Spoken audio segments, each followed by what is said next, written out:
अस्सलामुअलैकुम स्टूडेंट। अच्छा जी स्टूडेंट, आज हमने speed of sound in air, ठीक है जी, उसका दूसरा पार्ट पढ़ना है वीडियो का। पहले पार्ट में हमने पढ़ा था कि न्यूटन ने बताया कि हवा में साउंड की जो स्पीड है वो 280 मीटर पर सेकंड है, ठीक है जी। पर ये जो वैल्यू है ये हमारे पास न्यूटन ने कुछ एक्सपेरिमेंट करके या कोई किसी भी तरीके से फार्मूले के ज़रिए जी वैल्यू ये निकाली है। पर बाद में जब एक्सपेरिमेंट हुआ तो जो वैल्यू आई हमारे पास साउंड की हवा में, तो वो हमारे पास आई 332 मीटर पर सेकंड, ठीक है जी, 332 मीटर पर सेकंड। अब इस हमारे पास वैल्यू को ठीक करने के लिए लैप्लास की करेक्शन आज हमने पढ़नी है कि इसके बाद लैप्लास ने अपना जी नज़रिया पेश किया, कुछ एक्सपेरिमेंट किए तो ये वैल्यू उतनी आ गई। तो अब उसने बताया कि जो हमारे पास न्यूटन की वैल्यू में 16% एरर है हमारे पास, ठीक है जी, 16% इसकी न्यूटन की वैल्यू में एरर है और 80% ये जी हमारे पास इसकी वैल्यू ठीक है, पर 16% जो इसमें जी एरर है हमारे पास। तो अब इस एरर को ख़त्म करने के लिए लैप्लास ने अपना नज़रिया पेश किया। तो लैप्लास क्या कहता था कि लैप्लास कहता है कि Laplace assumed that compression and rarefaction in air take place so repeatedly then heat of compression does not able to transfer to the near body colored regions। अब वो कहता है कि न्यूटन ने दरियाफ्त किया था कि बताया था कि हवा में हीट पैदा होती है जब वो कंप्रेशन और रेयरफेक्शन, क्योंकि हवा हमारे पास एक लॉन्गिट्यूडनल वेव्स है, लॉन्गिट्यूडनल वेव है, तो उसमें कंप्रेशन और रियरफेक्शन पैदा होता है। जब कंप्रेशन पैदा होता है तो हवा में हीट पैदा होती है, ठीक है जी, और जब रियरफेक्शन पैदा होता है तो वो इस हीट को हमारे पास ठंडा कर देता है, उसको जी ख़त्म कर देता है। तो हमारे पास इससे टेम्परेचर कांस्टेंट रहता है, सेम रहता है, तो इसे आइसोथर्मल प्रोसेस कहते हैं। पर नहीं, लैप्लास कहता है कि हमारे पास हवा में कंप्रेशन और रियरफेक्शन का जो हमारे पास प्रोसेस है इतना तेज़ी से चलता है ना, इतना वो तेज़ी से चलता है कि हमारे पास जो कंप्रेशन को जो रियरफेक्शन वो बदल ही नहीं सकती, ठीक है जी। ये मैं बताता हूँ। देखें कि ये कंप्रेशन हवा में हीट पैदा हुई, पीछे से एक और रियर फैक्शन ने आना है, तो रियर फैक्शन इतनी देर पहुंचता ही नहीं है कि पीछे से एक और कंप्रेशन आ जाता है, ठीक है जी। फिर ये कंप्रेशन उधर तक जाएगा, इससे पीछे रियर फैक्शन आएगा, रियर फैक्शन अभी पहुंचने लगा ही होगा कि पीछे से एक और कंप्रेशन आ जाएगा। तो इस वजह से हमारे पास जो हवा में जो टेम्परेचर होता है वो हमारे पास नॉर्मल नहीं रहता, वो बढ़ता रहता है, क्योंकि हमारे पास उसका टेम्परेचर मीडियम में रहता है, मीडियम रहता है, हवा में उसकी जो हीट है उधर रहती है। तो इसको एडिबैटिक प्रोसेस कहते हैं, ठीक है जी, एडिबैटिक प्रोसेस इसे कहते हैं कि हवा में जो टेम्परेचर हो वो उसकी हीट वहीं रहती हो, वो कहीं बाहर ना जाए, तो वो एडिबैटिक प्रोसेस कहलाता है। तो ये केमिस्ट्री वालों में फर्स्ट ईयर की केमिस्ट्री ने बच्चे वालों ने पढ़ा होगा कि एडिबैटिक प्रोसेस क्या होता है, ठीक है जी। तो ये लैप्लास का नज़रिया था। फिर एक मरतबा बता दूं कि लैप्लास कहता है कि जो कंप्रेशन और रियरफेक्शन हवा में इतनी रैपिडली चलते हैं कि जो कंप्रेशन हीट पैदा करती है ना, कंप्रेशन और रियरफेक्शन हवा में इतनी रैपिडली चलते हैं कि जो कंप्रेशन होता है वो हीट पैदा करता है, जो रियरफेक्शन उसको ट्रांसफ़र कर ही नहीं पाता, पीछे से एक और कंप्रेशन आ जाता है। तो इस वजह से जो हवा में जो टेम्परेचर होता है वो बरकरार नहीं रहता, वो मीडियम टेम्परेचर रहता है, कभी गर्म कभी ठंडा, कभी गर्म कभी ठंडा, इस तरह जो वो हवा में जो हरारत वही रहती है। तो इसे एडिबैटिक प्रोसेस कहते हैं, ठीक है जी, एडिबैटिक प्रोसेस कहते हैं। कल हमने पढ़ा था कि जो प्रेशर और वॉल्यूम का प्रोडक्ट होता है वो कांस्टेंट होता है, ठीक है जी, क्या पढ़ा था हमने, वो जी कांस्टेंट होता है। आज हमने पढ़ना है कि प्रेशर और हमारे पास वॉल्यूम, जो हमारे पास वॉल्यूम क्या नाम है गैमा, उसका जो प्रोडक्ट होता है वो कांस्टेंट होता है, ठीक है जी। तो ये जी बॉयल्स लॉ हम लगाएंगे, पर बॉयल्स लॉ इस बार हम जी पी और जहाँ जहाँ वॉल्यूम है उसके आगे ओमेगा उसके ऊपर लिखेंगे, सॉरी ओमेगा कहता हूँ, ये गैमा लिखेंगे, तो वो हमारे पास प्रूव होगा कि ये कांस्टेंट होता है, ठीक है जी। हवा में जब हमने अपनी साउंड को पास नहीं किया उससे पहले इसका प्रेशर पी था, ठीक है जी, और वॉल्यूम वी था। जब हमने इसे जी हवा में पास कर दिया तो इसका जो प्रेशर हो गया वो पी प्लस डेल्टा पी हो गया, और ये इंक्रीज़ हो गया प्रेशर इसका, और जो वॉल्यूम हमारे पास होता है वो हमारे पास इसका क्या हो गया, डिक्रीज़ हो गया, उसके ऊपर हमारे पास ये गैमा आ गया, ठीक है जी। तो ये जी हमने बता दिया कि जब हवा से पहले हवा में साउंड गुजरने से पहले, पासिंग करने से पहले जो हवा का टेम्परेचर प्रेशर था और जो वॉल्यूम था वो पी वी था। गुजरने के बाद pressure P plus delta P यानी इंक्रीज़ हो गया और जो वॉल्यूम हो गया वो डिक्रीज़ हो गया, उसके ऊपर गैमा लगाने। ठीक है जी।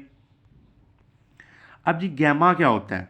गैमा सी पी ओवर सी ई यानी molar heat capacity and constant pressure divide by molar heat capacity and constant volume. अब जी हमारे पास मोलर हीट कैपेसिटी क्या होती है, ये केमिस्ट्री वालों ने भी पढ़ा है अभी। ठीक है जी। मोलर हीट कैपेसिटी क्या होती है कि सपोज कर लें कि अगर हम हवा का 1 मोल लें, क्या जी, हवा का कितना मोल लें, अगर हवा का हम 1 मोल लें, ठीक है जी, और उसको जी हमारे पास उसका जो टेम्परेचर 10 केल्विन से 11 केल्विन बढ़ाने के लिए जो हमें हीट दरकार होती है ना, वो हमारे पास मोलर हीट कैपेसिटी कहलाती है। फिर सुन लें कि हवा का अगर आप 1 मोल लें, उसका जो टेम्परेचर 10 केल्विन से 11 केल्विन बढ़ाने के लिए जो हमें हीट दरकार होती है ना, वो हमारे पास मोलर हीट कैपेसिटी कहलाती है। अब 10 से 11 से 12 कर लें, टेम्परेचर तो आपने सपोज कर लेना कितना आपने टेम्परेचर जितने से आपने उतना बढ़ाना है, जितनी हीट उसे प्रोवाइड करनी है, वो हमारे पास मोलर हीट कैपेसिटी कहलाती है। तो गैमा इन दोनों का हमारे पास डिवाइड बाय होता है कि molar heat capacity at constant pressure और molar heat capacity at constant volume. ठीक है जी। अब आपने क्या करना है? अब आपने करना है कि पी वी इधर रहने देना है, P plus delta P. Calculation थोड़ी सी तब्दील होगी, तो इसमें से आपने वी कॉमन ले लेना है। क्या लेना है? वी कॉमन ले लेना है। इधर से वी कॉमन गया तो इधर रह गया 1। ये जो डेल्टा वी है ना, ये हमारे पास एक सिंगल वैल्यू नहीं, एक अपनी अपनी वैल्यू है डेल्टा वी। ठीक है जी। डेल्टा वी एक अपनी वैल्यू है। आगे बात समझ में? डेल्टा वी एक अपनी वैल्यू है। तो जहाँ से हमने कॉमन लिया तो वहाँ रह गया 1। जहाँ से हमने कॉमन डेल्टा वी है उसके नीचे आप वी डिवाइड करवा दें तो ऊपर जी गैमा आ गया हमारे पास। ठीक है जी। अब ये वाला वी और ये पी के साथ वाला वी आपस में कट गए, तो P is equal P plus delta P into 1 minus delta we over V whole की पावर गैमा। अब जी पावर में आ गया है। मैथमेटिक्स में जी मैंने वीडियो बना दी हुई है कि चैप्टर नंबर 8 की, जो बच्चे मैथमेटिक्स पढ़ते हैं, चैप्टर नंबर 8 की बाइनोमियल थ्योरम। ठीक है जी। बाइनोमियल थ्योरम की मैंने वीडियो बना दी हुई है, अगर आपने वो नहीं देखी तो उसका लिंक डिस्क्रिप्शन में मौजूद है, तो आप देख सकते हैं। तो बाइनोमियल थ्योरम में हमारे पास क्या कहता है कि अगर 1 प्लस एक्स हो ना, ये सपोज करा उसकी पावर n हो हमारे पास, तो सबसे पहले 1 हम वैसे ही लिखते हैं, पहली वैल्यू को हम वैसे लिखते हैं, प्लस हो माइनस हो जो भी प्लस है, तो जो x को है ना उसको पावर के साथ मल्टीप्लाई कर देते हैं, तो x n हो जाएगा। ये बाइनोमियल थ्योरम है। फिर देखें कि पहली एक रकम को आपने वैसे रखना है, प्लस हो या माइनस आपने दरमियान में लगाना है, और जो दूसरी वैल्यू है इसको आपने उसकी पावर के साथ मल्टीप्लाई कर देना है, तो 1 प्लस एक्स एन आ जाएगा। इसी तरह हमने इधर भी करना है, P into P plus delta P 1 minus आपके पास डेल्टा वी ओवर वी की साथ हमारे पास गैमा आ गया, क्योंकि इस वैल्यू को हमने जी ऊपर मल्टीप्लाई करवा देना। ठीक है जी, आ गया। अब आपने क्या करना है? अब आपने करना है कि जो हमारे पास इसको जी इनके साथ मल्टीप्लाई करना है। पी इसके साथ मल्टीप्लाई हुआ तो पी आ गया हमारे पास। डेल्टा पी गैमा के साथ मल्टीप्लाई हुआ तो हमारे पास क्या आया? Gamma p delta we over v. फिर जी पी हमारे पास इसके साथ मल्टीप्लाई हुआ तो डेल्टा पी और गैमा, सॉरी डेल्टा पी और फिर माइनस, और ये जी gamma delta P over delta we over we. ठीक है जी। ये हमने अंदर ज़रा भी इसको दिलाई है, ये delta P plus delta P को अंदर। ठीक है जी, ये मल्टीप्लाई करवाया। अब ये वाला पी इस पी से कट गया तो उधर क्या रह गया? Minus gamma p delta we over v plus, हाँ जी, ये वाला पी पी से कट गया, बाकी ये वाली रकम रह गई। अब आपने पीछे भी सपोज किया था जब न्यूटन ने बताया था कि जो डेल्टा पी और डेल्टा वी एक स्मॉल वैल्यू है, ठीक है जी, ये दोनों एक स्मॉल वैल्यू है, तो इनको निगलेक्ट कर दिया जाता है, तो इनको हमने निगलेक्ट कर दिया, हमने इन्हें ख़त्म कर दिया, निगलेक्ट हो गई ये। अब रह गया हमारे पास अब हमारे पास ये पी, तो पी हमारे पास कट गया ना। अब हमारे पास रह गया इधर से ये वैल्यू निगलेक्ट हो गई, तो हमारे पास रह का गया कि डेल्टा पी आपके पास इधर आ गया, तो gamma p delta we over we. ठीक है जी, डेल्टा वी ओवर वी। आगे बात समझ में? तो ये वाली चीज़ आगे हमने प्रूव नहीं थी कि पीछे कि ये हमारे पास इलास्टिक मॉडुलस के इक्वल होती है, यानी स्ट्रेट बटा स्ट्रेस क्या जी, स्ट्रेट बटा स्ट्रेन, ये हमारे पास इलास्टिक मॉडुलस की इक्वल नहीं होती। तो हमें साबित कर दिया कि जो गैमा पी है वो किसके इक्वल है, ई के इक्वल है। तो पीछे में हमने पी को ई के इक्वल रखा था, अब हमने गैमा पी को ई के इक्वल रखना है, क्या जी, इलास्टिक मॉडुलस की। अब आपको स्पीड का फार्मूला तो पता है, v is equal E over rho, ठीक है जी, ये तो पता है। ई की जगह आपने गैमा पी पुट कर देना, तो v is equal gamma P over rho, इसकी होल की पावर, सॉरी अंडर रूट आ जाएगा, ठीक है जी।